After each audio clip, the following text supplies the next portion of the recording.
Welcome back to another episode of the Offer Hustle. I'm your host, Deona Hustle, your MC, your DJ, everything you can imagine. That's me. Now I'm back with another episode. I'm super excited. Before I introduce our guest for the day, shout out to esai.nspn. Big love to the shop. Yeah, we back in the shop again. We know we ain't got the cigars going because our guest, I don't think she'll appreciate all the smoke of the cigar. So we're being respectful on this episode. All right. So we've had a bunch of different guests so far. I've had shout out to Pastor 83. He's been on. We've had Erica Woods, actress, on. We've had a bunch of different spontaneous guests. But today, by far, is going to be my favorite episode. I have author, one of the best prayer warriors in the business with me, NAACP Humanitarian Award winner, and the best mother in the world, my Mama Hustle. And the hair is on point. I just got to let you know. Chaka Khan. Chaka Khan. Chaka Khan. Chaka Khan. Yeah. Chaka Khan, let me rock it, Chaka Khan. Let me rock it, that's all I wanna do. Chaka Khan, let me rock it, Chaka Khan. Let me rock it. Chaka Khan, aka my mama. Well, welcome to the Offer Hustle. Thank you for being a guest. Thank you for having me. Well, I'm excited. Okay, so my mom's in town for the weekend. You got here a couple of days ago. I've had you run around Kansas City just a little bit. We haven't went too many places. We have? Okay. We stopped by, of course, Hot 103 Jams and stuff like that. But, of course, I mentioned before on like my social media of the importance of me wanting you on the show and you just being in Kansas City, because I feel like, and we'll talk more about this later in the show, but I feel like I've built like so much here in Kansas City, and I be wanting you and Nanny to like experience that. And I know you've dealt with different, health things, which we'll dive into, of course, throughout the show. So I'm excited that you're here and you're able to be here and enjoy it and kick it and stuff. Have you had some fun so far in Kansas City? Yes, I really have. Seriously. Okay. Seriously. Okay. Well, we're going to take it back. We're going to hop all over the place. So just bear with us. It's going to be a lot of story times and a bunch of other things. Because there's some stories I want to know from your point of view. Especially like me joining the radio station. That was one where like, you remember I was sending them emails. Like I talk about it on the show, but from a mother's perspective, I know it was completely different because you was like, girl, you just sent them another email. Hold on, tell the people your response. Well, my response was, they are not trying to hire you. Don't go back up to Hot 103 Jams. Yeah. Don't call them. You've interviewed, you did all this stuff. Yeah, I was interviewing. And you've texted. I mean, like they was moving too slow. I mean, shout out to Myron. It was Myron. Shout out, right?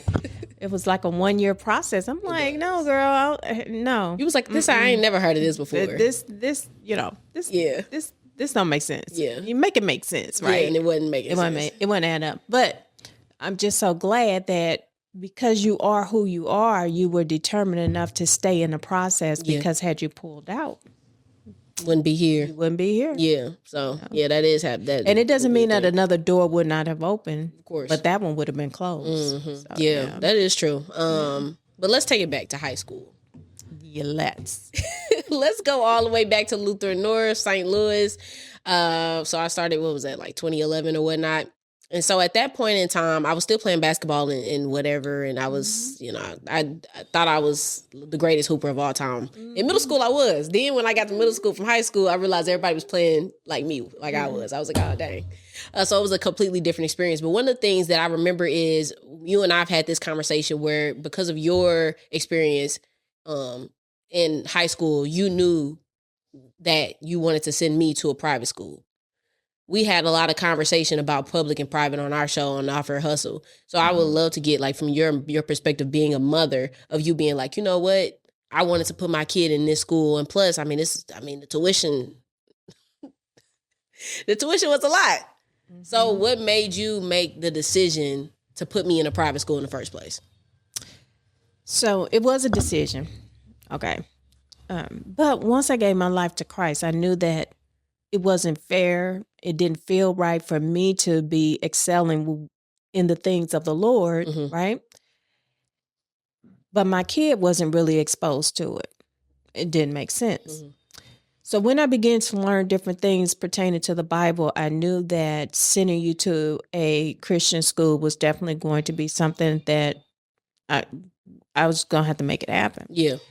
But it was hard, and I don't miss those days, okay? Right. Let's just keep it 100. Like, I don't miss those days. because you got the mortgage I was paying, the car note, car insurance, HOAs, and all of this stuff. And then the tuition for a private Christian school was like half of my salary. So I made the decision, and it was hard working it out, but the decision had to be made that I won't do my designer clothes that I wish I could do. Yeah, that you wouldn't sacrifice for your kid. I won't do the stuff that I really, really in my heart wanted to do because it was more important to get you through school. That could have been $12,000 on wigs. Hello. Outfits, vacations, just stuff. Yeah. But I knew that I was going to have to make a sacrifice, and, it paid off. I think when we try to honor the Bible that says to train up a child in the way in which they shall go, and when they get older, they won't depart from it, that God expects us, within reason, right, to do our part. And so that was my part. To do your best. To do my best.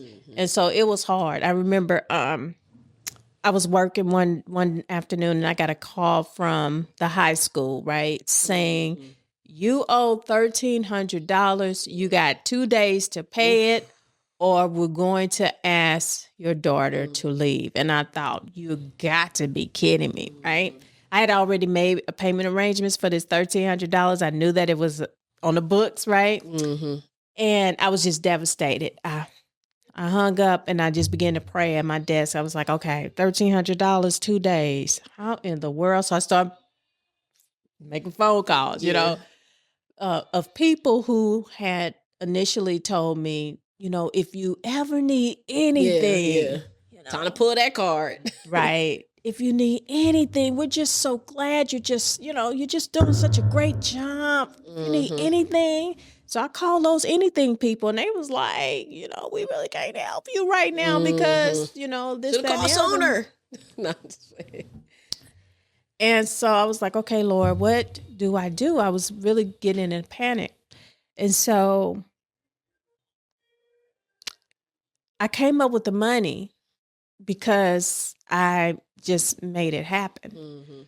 But again, it goes back to the whole sacrificing, So I look at you today, and I know that right decision was made. Because I think that if you were not in a private Christian school, your life would have been different. I don't know how, but 1 + 1 is 2. I know that it would have been different than what we see today. So I'm thankful that God graced me to be able to do it. Yeah. And there's a lot of times I've called you since I was graduated college and started paying paying my own way and paying my bills. And that's when I was really like, I call you at times. I'm like, how am I making it? I'm like, how was you making it with a kid and I don't have a kid to take care of? I am the kid. Right. So, we have a lot of those conversations because, the cost of living is crazy. It's always been, like, the ratio never makes sense. It didn't make sense when you coming up. Right. It don't make sense to me right now with eggs being $50. Right. The same to get in the club. It's crazy. So it's just like a lot of stuff, is unfortunate in the way that things happen. But, I feel like I've always told you thank you, and I appreciate you for your sacrificing and you going up over and beyond. Because I remember even the financial aid lady in the office, and I forgot her name. It's like, I forgot it, but we was cool with her. So because she was our friend, because she always let us know certain things, and it was a lot of sacrifice on your behalf. So I do appreciate it really was. But it was all good. And so I kept focused on, when she leaves home and goes to college, I think I'll be able to have a little wiggle room. I'm going to... wiggle room financially? Financially, or to at least do some stuff I've been wanting to do. I had my eye on the penthouse downtown St. Louis at the skyscraper, right? Talking about this penthouse. I'm going to get this penthouse. I'm telling y'all I'm getting this penthouse. Yeah. And I'm not in the penthouse, y'all, right? Yet. But where I'm at now is my penthouse. I love my penthouse, okay? So, but it's all good. And those are things that we have to do for our kids. Yeah. And we talked about on our show about the transition from my point of view. So I want to get yours. on going to college and the story about the dream that you had. Could you share your point of view of that? Yes. So I've been praying on where you go to college because I knew God had shown me where you're supposed to go for middle school. In high school, that door opened. It's like doors opening, right? And so I was like, Lord, you got to show me where she's supposed to go for college because, I'm still a single parent. I'm just trying to make this thing work, but it's going to impact her life. Yeah. And so I went to sleep and I would have so many spiritual dreams. I would keep, as you know, books and highlighters and notebooks and pens in my bed, right? A collector's item. All kind of stuff, Bibles and books. And so I woke up that night and I don't know if it was the same night, but I woke up and I just sat up. And all I remember is the word robot. I grabbed my ink pen. I wrote it in my dream book. Yeah. And I'm like, that is so strange, but okay. I put the date on it, the time that I had the dream. I woke up and the word robot. That's it. I ain't think nothing else of it. So when we go on campus to see this school, right? We just saw mom, dad. Was Nanny there? Deona. Yeah. And Granny was there. Yeah. Nanny. Yeah. And so we're just walking on campus, taking this tour. And so the first thing we get to is like a library. And the people are explaining, when the students order a book, the robot arm comes out and it goes and gets the book and brings it to them, whatever. And we just thought, oh, that is so cool. I'm still not thinking about the dream, right? But then we go through those double doors and the next thing we are introduced to is a little, like a storefront or... Oh, okay. Like a bookstore or something? No, where you can order hot dogs or... Oh, like a concession stand like type a of thing? concession stand type of thing. And we get there and they're just saying students can study at the library and then come right next door. Okay. And the robot, if they order a hot dog and a chip and a soda while they study, the robot goes and gets the ice cream, whatever it was. Oh, okay. It was something like that. Right. Gotcha. The snack that you want. Okay. And bring it to you. And as soon as they talked about that, I immediately was like, the hair on my arm stood up like, oh my gosh, this is the school. This is where you're supposed to be. Yeah. And from there, I shared that with y'all immediately. And it was settled in my heart. This is where you're supposed to be. Yeah. Yeah. And God was so gracious how he opened it up because the same day, I think that we dropped you off at college and we were on the highway going back to St. Louis, you had been approached by some people to get on the radio. Yeah, I was going to say my first day on campus. Yeah. Yeah. That's when I met CJ. It's just like doors were opening and I felt like, boom, she's where she's supposed to be. So Lord, we thank you. So it's really important as parents that we'll be, keep that stuff in prayer, especially the days and times we live in. It's crazy out here. We want to make sure our kids where they're supposed to be. Yeah. Now, when I did finally leave, since I am the only child, was it a transition? I feel like it was a transition because I remember one time I was on the phone with you, and it was when I was in my new dorm. Once I got my own dorm, after having my first roommate experience. We'll talk about that another day. Well, we might need to talk about that today because you did help with that, so I do appreciate it. But empty nesters is a saying with parents who have their kids finally go out and conquer and leave, whether that's for college, whether that's going to another state or whatever. And I mean, I've been with you my whole life, so then it comes to a point where I'm not under your roof and you technically ain't got nothing to do. I mean, you got something to do, but you ain't got nothing. Your kid's not there. So I know parents go through something. Like, could you at least, I feel like it was at least one time. She trying to act cool. Okay, maybe, I'm not saying you didn't miss me or nothing, but. Oh, no, definitely. I'm sure you missed me at different points in time, but I just feel like it was one time, because the way we talked was like, I would consider you my best friend still. Mm-hmm. So it's like, we talked to that effect. So it's like, maybe when I first went to school my freshman year, I feel like our contact might have slowed down a little bit, because it was like, I'm out meeting my friends. I'm Lauren and Anisha. That's when we was all hanging out, which are still my sisters today. Yeah. So like I was around campus, so I wasn't talking to you probably as much as I would have if I was coming home every single day. So what was that transition for you being a parent? Well, before you left home, I made another investment that I wasn't interested in making. What was it? I got the iPhone so we could do So we can FaceTime. Yeah. right? Did Nanny get one yet too? Did y'all both get one? She came a year or so later. Yeah. Right. So I loved my Android, right? But I knew I'm gonna want to see my kid. So I, purchased this phone. About that. Yeah. Yeah. Mm-hmm. It was a good investment because the FaceTime was great to be able to just still it really call. is. It really was. So that was cool to be able to see you like that, So, but I started really having still a lot of health issues, so that kind of occupied my time and my mind and my thoughts, But it is a transition I think that parents, really make because your kid is gone, But I felt so comfortable with you being gone to an extent because I knew through the dream you were supposed to be. In the right place. In the right place. Yeah. And I'm assuming as a parent too, the worry never stops.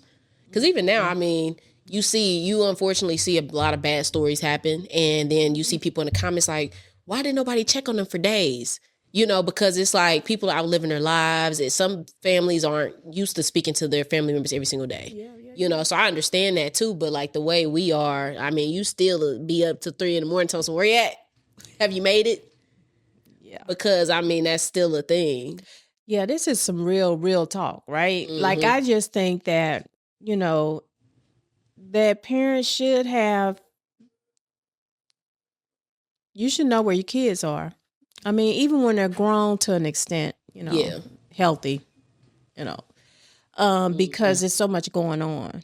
If something really does pop off, you at least want to be able to say, Sarah was going to the movies and then they had plans to go to the show. But, when you haven't spoken to your kid in 5 days and you just like, I'm not sure, and you can't get no answer. I mean, it's not cool. It can't be cool.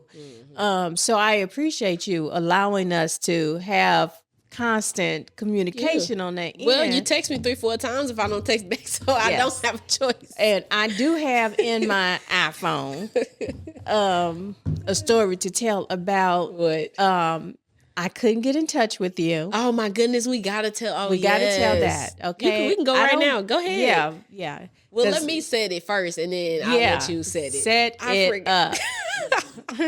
So I always tell people this because they be like, "Yo, people do not play around." I be like, "Nope, no." So I went out and I was hanging with some friends. We hung out for I think we were going to Soul Cantina. Soul Cantina used to be at the Martini's Corner. And so, anyways, we all hung out. I head back home. Now, I already was tired, and I live super far from this location. So, I was sleepy. I was super sleepy. So, by the time I make this 30-minute drive, I forgot to text my mom and my dad or, whoever was in the group chat at that time and say, hey, headed home. So, while I was in the midst of driving, I remembered. I was like, oh, let me text them and let them know I'm headed home. Because it's like, it wasn't even super late. I feel like it was between 1 and 2:30. So it wasn't even crazy. So I text them to let them know I'm headed home on the highway. That's the last they heard of me because I made it home and I immediately crashed. Now, when I left, I was on the phone with one of my friends because we both were traveling. So we both was like, we're going to stay on the phone till both of us make it in. So I get home. We're both still on FaceTime. I was so sleepy. I crashed completely out on my bed. Phone was still on FaceTime. So that's why my ringer wasn't going off, I believe. Anyways, I was knocked out sleep, probably like 2-3 in the morning. And I guess in a couple hours or so, maybe I woke up. I don't even know how long it was, but I wake up to a bunch of calls. But at the time, my dad was calling. So I'm just like, why is my dad calling? So I just answered. And so he's like super irate. He be doing too much. Brother, you do be doing too much, okay? He was just doing too like, why you ain't answering? I'm like, I'm waking up. I'm in a frenzy. Yeah. So basically, I told him, he was like, well, call your mama back. I'm like, okay. So I see all the calls from you and Nanny. I'm like, oh my gosh, it was like 50 calls. So I call y'all back because I'm like, oh, did I not text? Like I was lost. I'm thank God my phone was still on because it was almost about to die because I was still on FaceTime at that time. So yeah, and so when I finally got on the phone with my mom, she let me know that they had the police on en route. Just go ahead and tell the story from your point of view. It's funny now, but I'm telling you, in the moment, right? In the moment, you're like, my kid said she was heading home. I ain't hear back from her. So seriously, for real, you want to make sure your kid, because heading home don't mean nothing if You don't make it home. if you don't make it home, Right. right? And so I thought that was strange. I couldn't get an answer. And I think that I tried to check to see your location. It wasn't okay. That wasn't Cause either, like, mind you, she has my location, so it she either coulda wasn't just looked. working or I don't think know. you called Dupe, and Dupe was like, or you texted Dupe or something. It was like, hey, and I think she saw my location. She was like, she looks like she's at home. I don't remember details, but let me tell you what I do remember. Picking up the phone and calling the Kansas City police from St. Louis, Missouri, y'all. I'm telling you. So much time had passed, and I'm like, something's not right. But I'm chill. I'm chill. I'm asleep. The whole time she sleep. Did you have drinks that night? I mean, like, what was it? No, I didn't. Girl. I wasn't even drinking at that point. This was pre-COVID.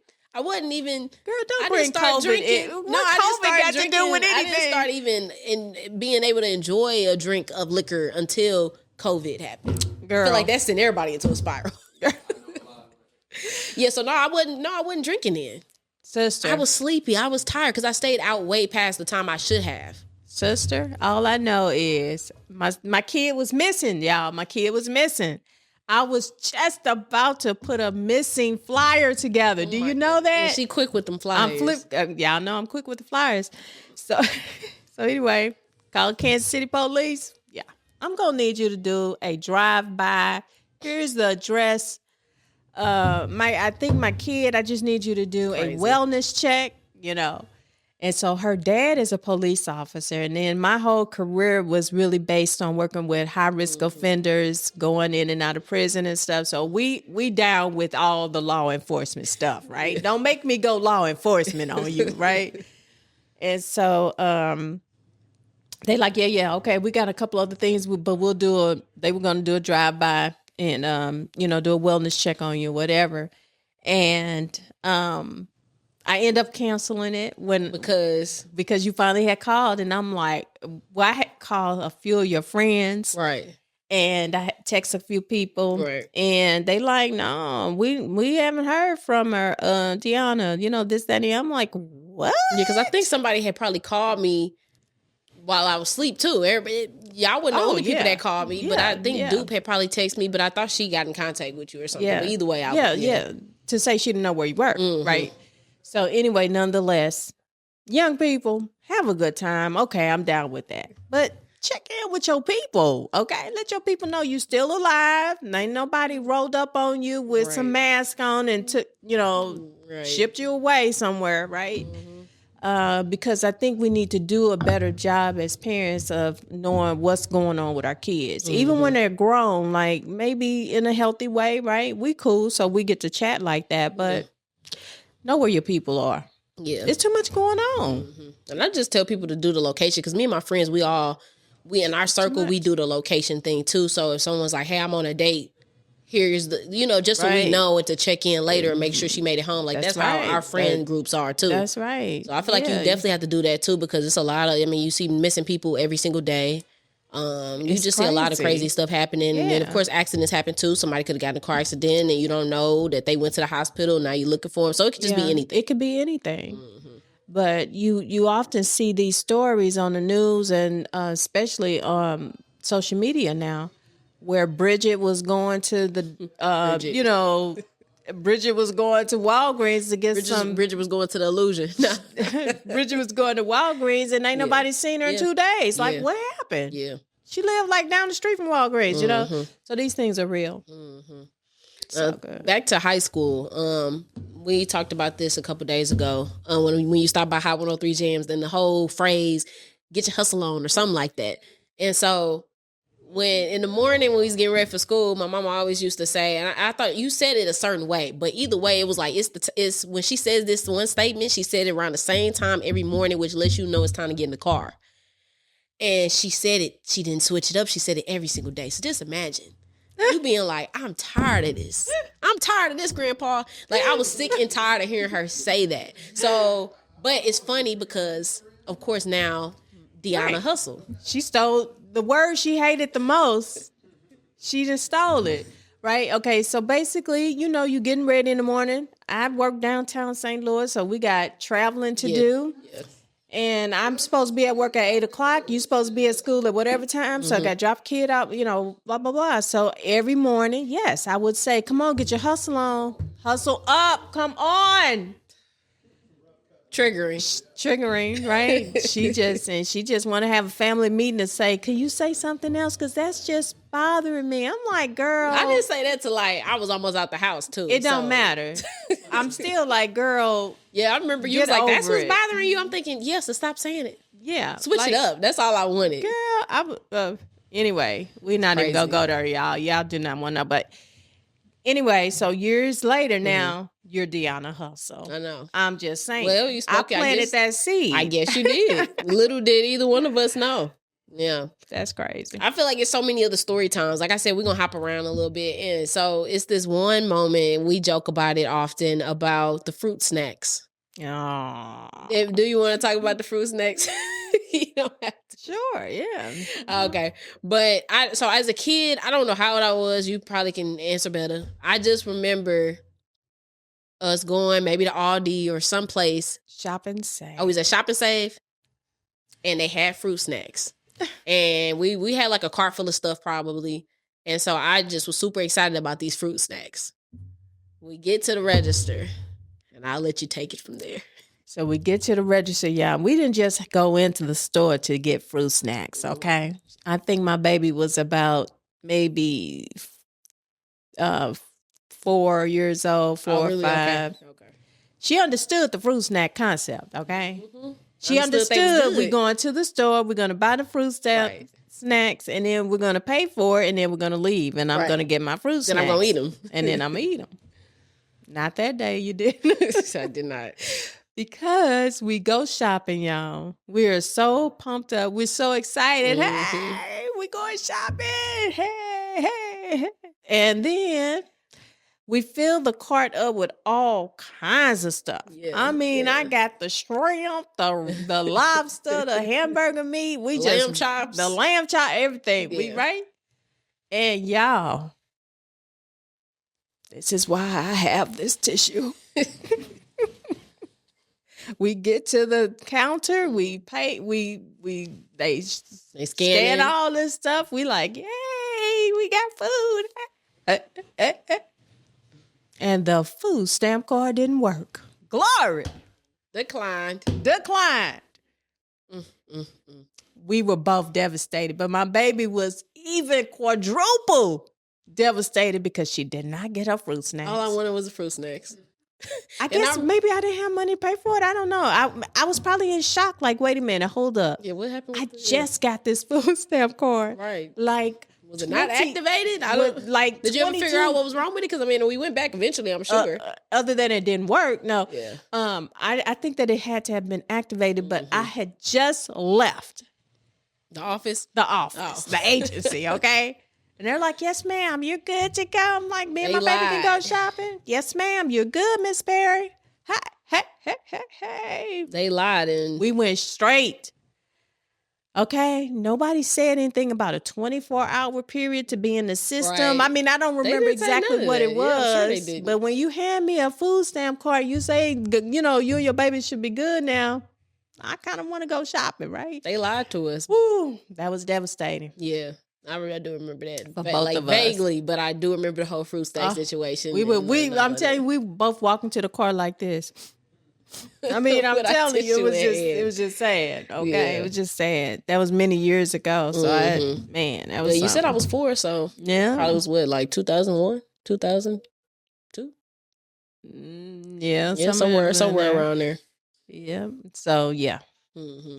Devastating. One of the things I mention a lot to people is how much I feel like I'm similar to you. Mm-hmm. Like as far as being outgoing and all of that and just like all of those type of different things, because I remember we got a video of us at the Arch. I don't know if you remember. You was like, let's get a video. Like it was your idea to get us a video. And this was back when I was in college, early, doing the Straight from the Lou TV thing. And so I still got a video of that where you were like helping me come up with ideas. We was moving around and all of that. And I know that since then, you haven't been able to be as mobile as you like. And I know lupus has been a big part of that. Do you remember what year you were diagnosed with lupus? 2017. Okay, yeah, so that was literally like my that's like my sophomore / early junior year. And I feel like that's when things changed. And I mean, you've been dealing with a lot of different things, but you look great. You can't tell. You can't tell you be having all of that stuff going on. But since you have dealt with that, I know you also are is it special ops prayer prayer coordinator at your church. And I know that also is a big part of your journey in the last several years too, of you you've always been involved in the church. Because I mean, I was going to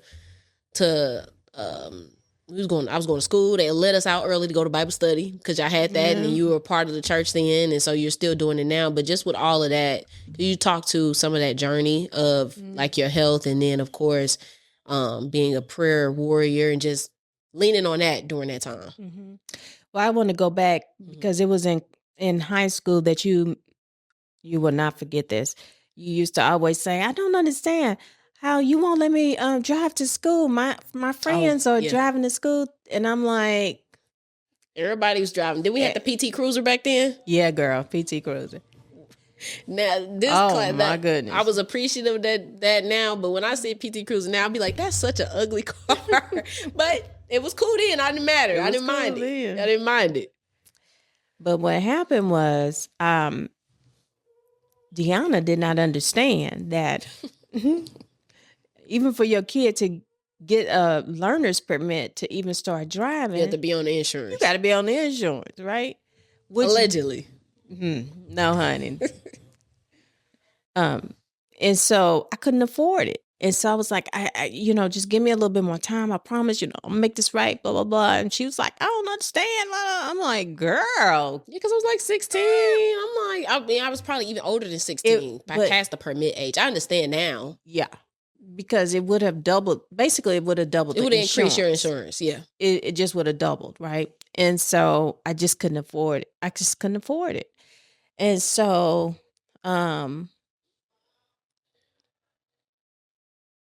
I had gotten really, really sick, and I was working full time from home at this point, and things had gotten so bad for me, health wise, that she started taking herself to school, and she was a good driver. It's a great driver. She was a great driver.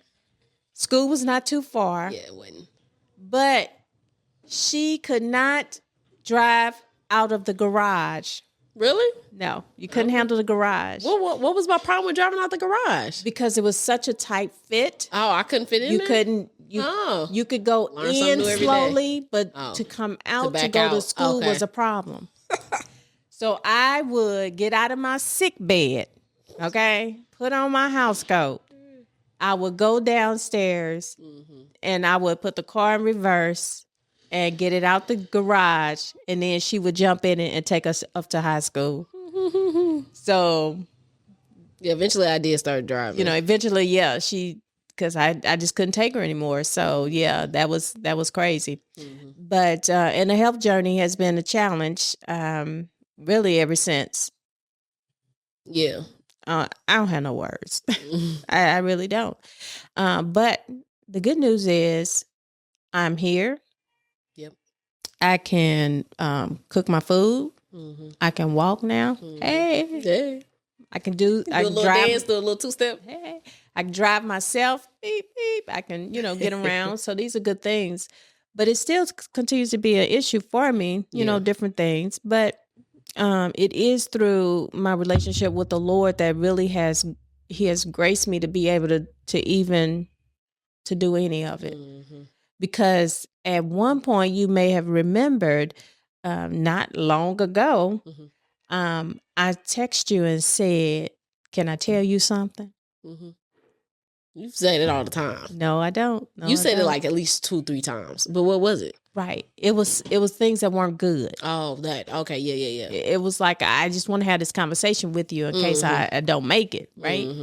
So, but I never had the courage just to come out and just have this conversation with you. So I would try to say, I would send a text message saying, can I share some? Right. And that's when I knew, yeah, that's why, yeah. Yeah. So I've only sent that like 2 or 3 This times. was it 2 or 3 times. Yeah. Yeah. And, but that's when I know, like, oh, you're not feeling good. yeah, something ain't right. Yeah. Yeah. And so, but you always picked up on that and you would be like, oh, yeah, you can tell me, but what's up? And then you'll just FaceTime me. And I wouldn't have the courage to say some things I wanted to say, you know, because at one point I'm just like, why am I even, living, for real? Let's just be done with this whole thing.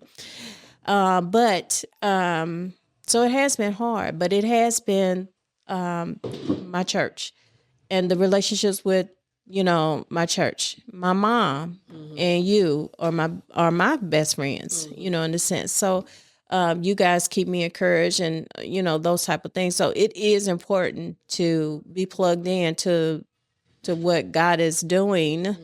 Because he does lead and guide us. He does provide healing, and he does take us from glory, from one point to another in our Christian walk. Yeah. It doesn't mean it's gonna be easy, because it ain't. It's not. Yeah.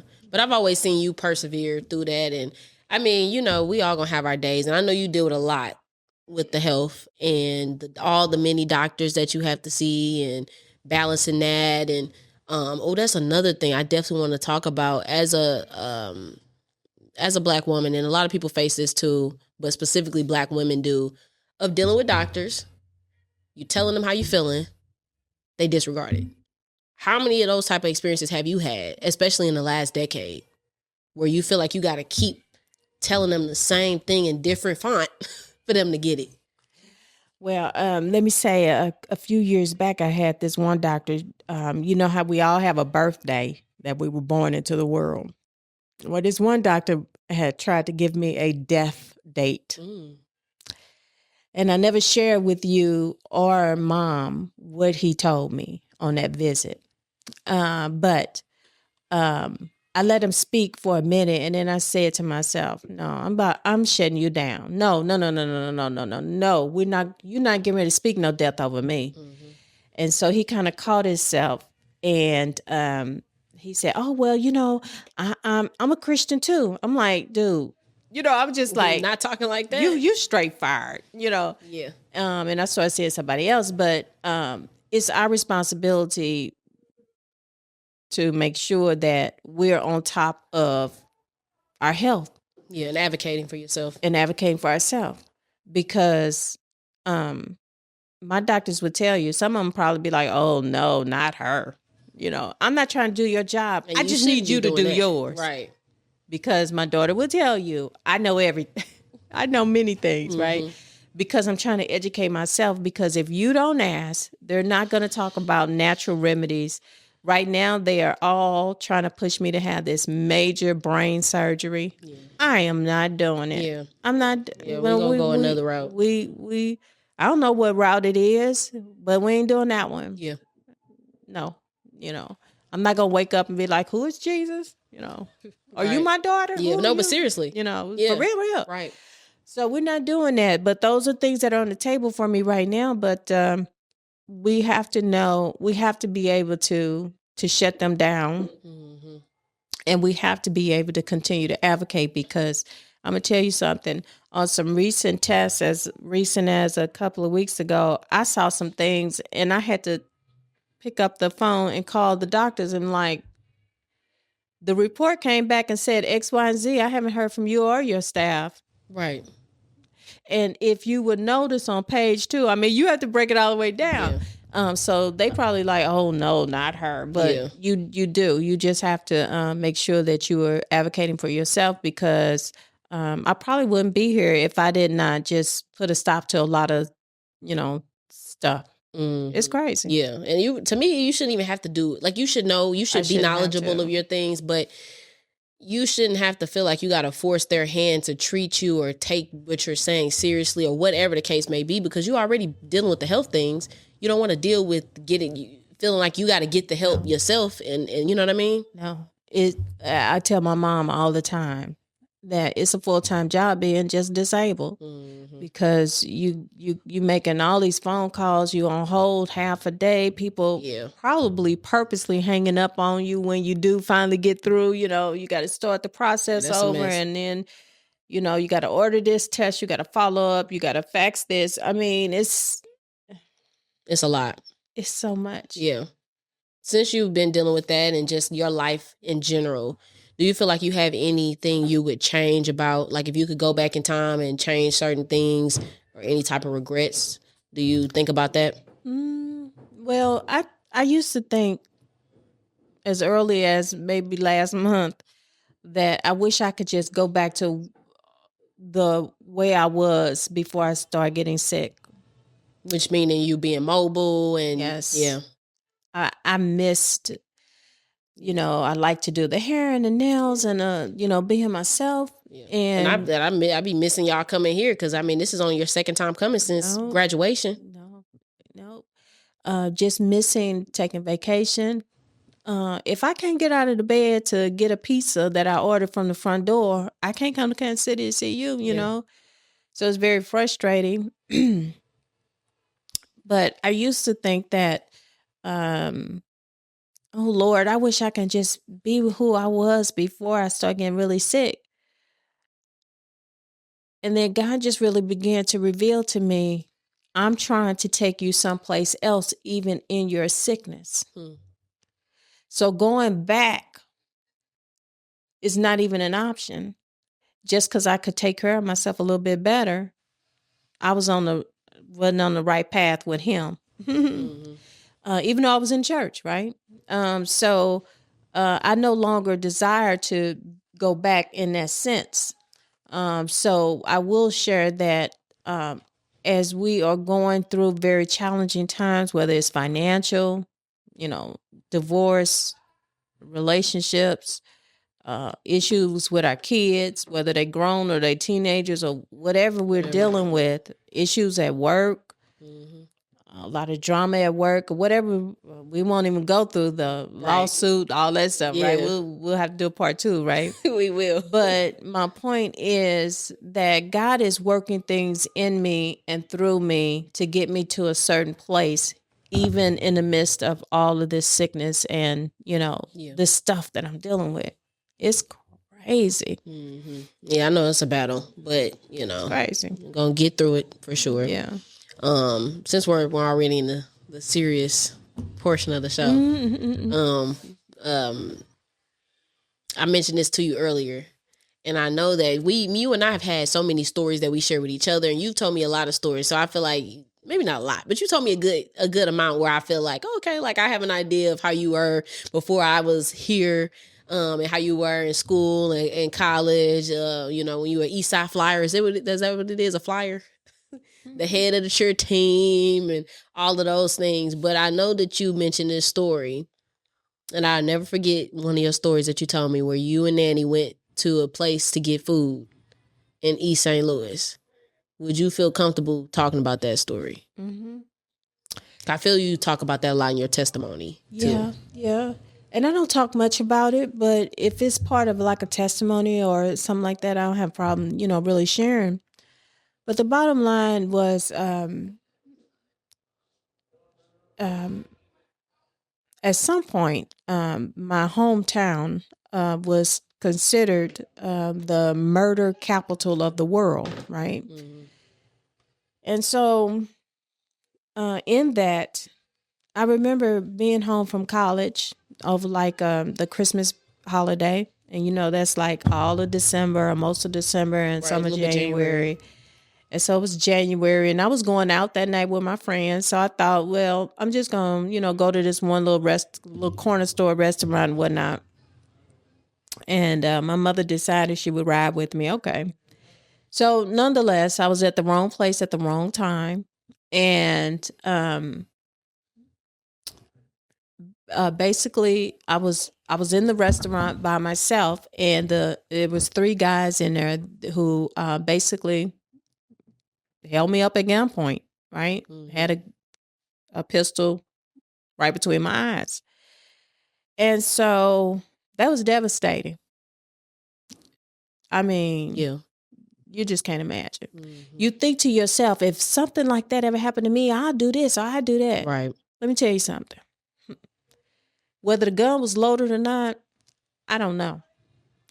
I know that God saved me and protected me because he knew that there were going to be things that I would need to do for the kingdom of God one day. And I needed to be, one, alive, two, walking and talking, and not have, steel plate in my head, Right. But whether bullets were in the gun or not, to have somebody point a gun, have the gun right between your eyes, and you have a person that that said they were going to shoot you, right? And I won't ever, of course, forget it. He was pretty serious. He told his friends, step back. I don't want no blood to get on y'all because I'm getting ready to blank, blank, blank, blank. That's crazy. It's crazy. And it changed my life. Oh, and by the way, I'm from the hood. And so, if you have somebody point a gun at you, there is nothing that you really can say. Say or you do. are at their mercy, right? And so I began to say I did say some things to him, right? But I wasn't looking at his finger. I didn't see his finger moving, but it was on it was on the trigger, right? But he changed his mind. Glory, hallelujah. And they left out. And it changed me forever. So I had my own vehicle in college. I think that was my junior year. And when I went back to school, well, first of all, I was devastated, Yeah, that's all day crazy. long. Yeah. So I get back home. Yeah. We call the police. We have big family in the area. So at that time, we all lived in the area. So my mother has 4 brothers, all of them, everybody Pulled up, there, yeah. right? So the police come, they take my statement. I was in there with them for maybe, let's say, I don't know, 15, maybe 10 minutes, 15 minutes or something. So I was able to give a good description, right? He had on such and such. He had on some Nikes. He had on some Converse, whatever. I'm just spitting it out loud. So I got to, did that.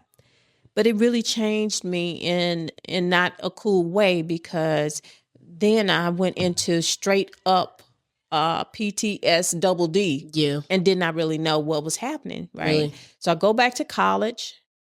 I'm thinking I'm just going to put that behind me. And move on. I had been a victim of other crimes in my life, right? We won't go there. But this first time I had a gun to my head, right? So I go back to college, and I had a night class that was like from 6 to 9 p.m. or 6 to 8:30 or something like that. But anyway, it was January, so it was nighttime at like 4:30, 5 o'clock.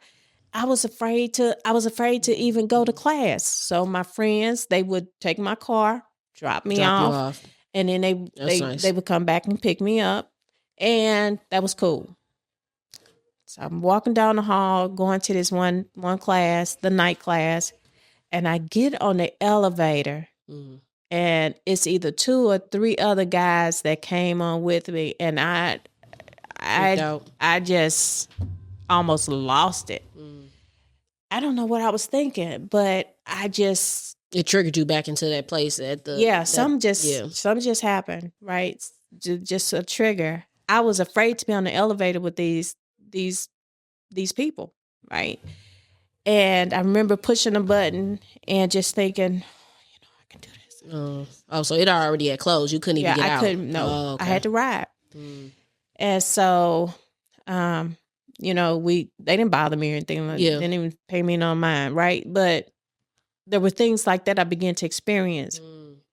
I didn't know about that part. We haven't talked. I don't remember all of that. Yeah. And so, I had like stuff like that was happening in my life, and I didn't really know exactly what it was. But even to this day, there are certain things that, unfortunately, I must say, I guess I should apologize to you, because there are certain things that I taught you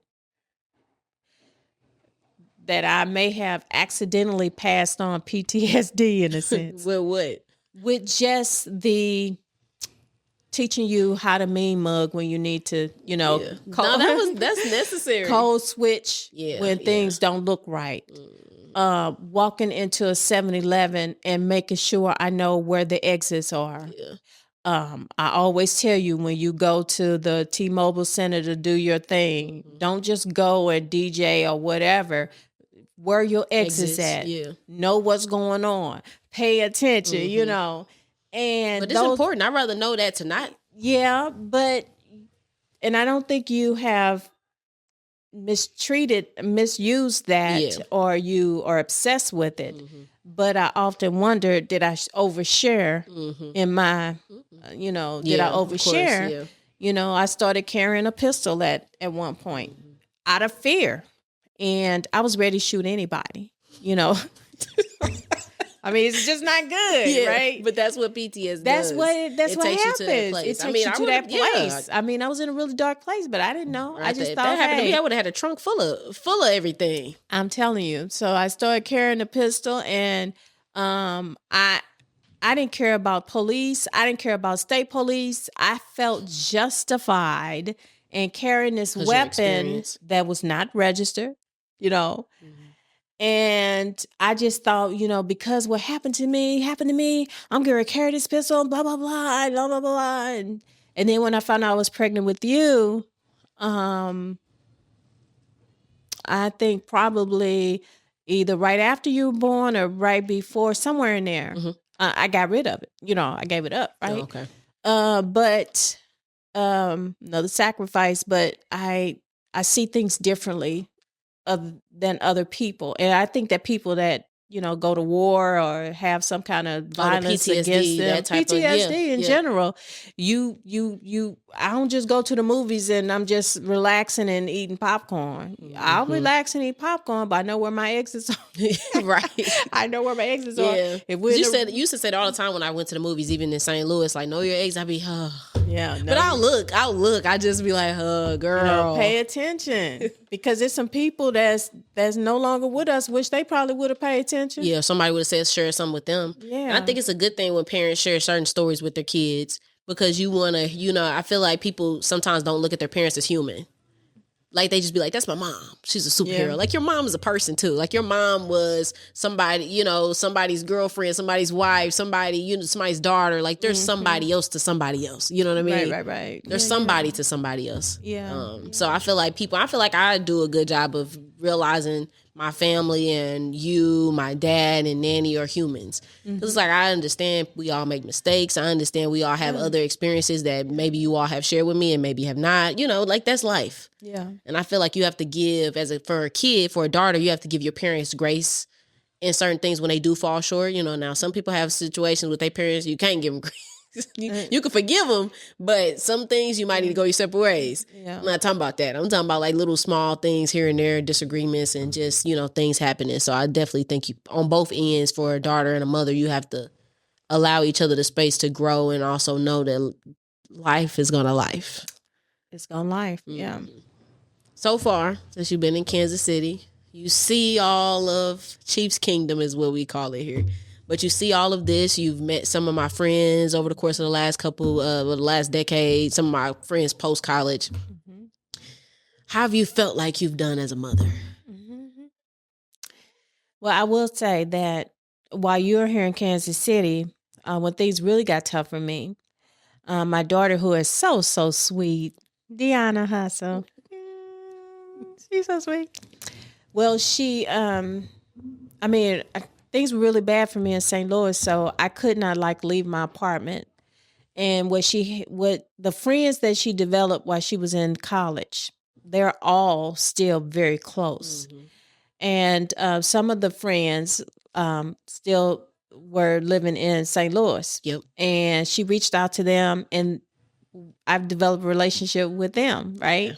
And they would come and take my trash out for me and go down, because I just happened to be on the top level, you got top floor. You had a lot of steps where you used to stay. Yes, yeah. I don't miss those steps at all, sister. I don't either. Oh my goodness. I don't know who made that decision. Wasn't me. Okay. But they would come and check on me and get my mail out my mailbox and check on my car for me because I would go months without really leaving the without house. leaving home. And so those type of things. You know, the Bible says that the world says what people say in the world is birds of a feather flock together, you know. Yeah. And so with that, you really get to see who if you wonder who your children are, who are they with? Yeah. You know, and it doesn't mean that young people or older people, whatever, are perfect, right? I mean, come on, be for real. That don't exist. Yeah. But you do know that people usually show you all the heart when they come out and they help because they didn't have to help me. Yeah. They'll text me to this day. Yeah, like, shout what out you to doing? Kyra. Everybody helped, but Kyra was mainly always helping. Yes, girl. Love you. Thank you so much. And so she, and she would get my medication for me. Oh, yeah. She would stop. She would go leave work and go get my medication and bring it to me and all kinds of stuff. A number of people were helping me like that. So I appreciate it. And so I don't feel like it's really anything that I have personally done. I just shared what I knew that I thought would help you. I really believe with all my heart in my heart of hearts that it was the Lord who did the rest. Seriously. Because you did not know me when I was clubbing and hanging out, doing, drinking my Long Island iced tea, driving around with a 40 ounce and a pistol. Okay. You didn't get to see that side of me. You've only known I would have me. been like, girl, what is you doing? Because I don't know nothing about that. Right. You don't know nothing about that. I know you told me, but I see you in a whole different light. So if I saw that, I'd be like. You'd be like, girl, what you need to go to church. What are you doing? Because if I was still that person. Right. Oh, I'm sure my experience would have been very different. I would be here on the weekends with you and your friends partying. Okay. You'd be like, oh, my mother is coming this weekend. Where are we going to fuck? I'll be in the club with y'all. Okay. So you would not want that. Yeah. But I do believe that it was just my job to share what I knew that I think would help you. And it was really the Lord doing the rest. Seriously. Yeah. So I don't feel like it's anything I could really take credit for. You can. As parents, that's what you just expected to do. Yeah. You can't get your Gucci purse until your kid is raised and gone. Right. Because you got your mortgage and you got these tuition payments. I mean, if I got to put it on hold, then I'll just put it on hold. That's sacrificing. Yeah. I mean, that's just what we're supposed to be doing. Well, I appreciate you sharing your stories and sharing that too. Or is there anything else? You said you wrote down something. You mentioned one story already. Let me hold on. Was there anything that you wanted to mention too? Nanny told me to ask you about the one time. If you got a better story, we don't have to do this one. But because you told me about this and I didn't know my prom date not having a driver's license. Oh, yes. Let's go there. Shall we? Do you have anything else though? Oh, I was going to mention that you were, I don't know if people know this, but you were previously selected at high school to do the morning announcements. And that's when you start getting familiar with radio and just the announcements, getting your voice together. Me and Maya used to do them together. Yes. So I was just going to mention that even in that, we just think that it's a little something here and a little there. But I think that God is building it up, putting things in place for us as we go along. Yeah. And what was the other thing that you the prom date? Because I didn't really know this. I didn't. I mean, I knew this, I guess, eventually. But I forgot. I didn't. Okay, so let me tell y'all this. High school was a little bit of a blur. All I did was play basketball. That was it. Okay. I'm going to tell the story, the whole truth and nothing but the truth. So help me God. Okay. So basically, this was it. So this young man that she went to the prom with. Way before the prom happened, they wanted to go to Red Lobster. Okay. I was going to Red Lobster? Oh, okay, cool. Oh. But you never did go. But okay. Right. Okay. So sorry, parent. Yeah, I know they think, oh, your mama this, your mama that. I forgot his name. It don't matter. We don't want to say it on air. But yeah, I know. The bottom line is this. So I'm like, okay, Red Lobster. Okay, well, that's cool. It was a Red Lobster not far from my home. Okay. Okay. Mm-hmm. And so it must have been the Holy Spirit who Not the Holy Spirit was hating. the Come Holy on now. Spirit. I'm just saying, I had no reason to do To this, think about it. to even do this. But some kind of way, I guess I was talking to him on the phone or something, and I asked if he had a driver's license because he was coming to pick her up to take her to Red Lobster. Right. This brother said, "No, I don't have no driver's license." Wait, hold up. Wait a minute. What? At least he honorable and told the truth. Wait a minute. Hold on. Let me put you on hold for a minute. Let me see. He coming to pick her up and he don't have a job. So I was like, wait a minute. I got clarification because I didn't want to go there and I Right. misunderstood. Right. But I understood correctly. He did not have it, right? I don't know if it was suspended. I can't remember, but I know he didn't have Suspended it. at that early of an age would be awful. I don't know, but yeah, he probably just didn't have it yet. maybe he didn't have it I yet. think he had like a permit or something like that. Yeah. But you end up, the permit doesn't allow you to drive another person that's a minor. Right. Right. Okay. Y'all both probably had permits at that time. Yeah. Right. So anyway, mama canceled the date. Okay. Yeah. Mom canceled the date. So she wasn't able to go.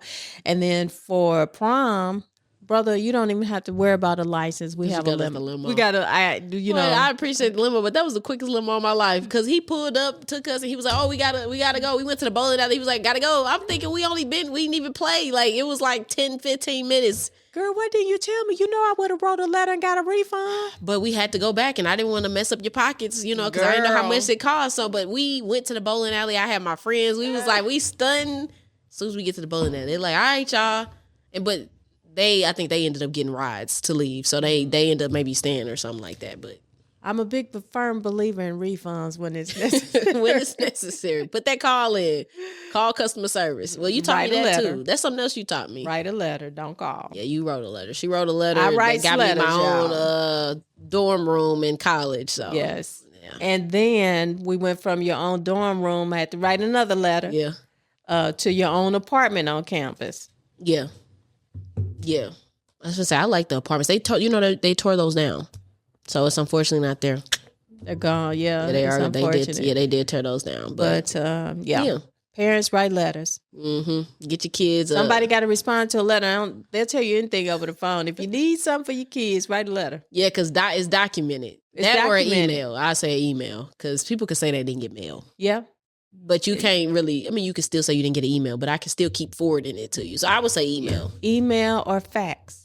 Oh, 'Cause yeah, you gotta- faxing is old school. And they know Yeah. you mean business. If somebody fax, they like, okay, we ain't finna play with her. Yeah. Because she clearly got the right number because you got to take time to find the fax number. I have a fax machine at home, sister. Yeah, that's crazy. You know this to be true. That's very old school. Yeah. Okay. That's crazy. If I'm asking for more than $500, you get a fax. If Yeah. it's listen. That's funny.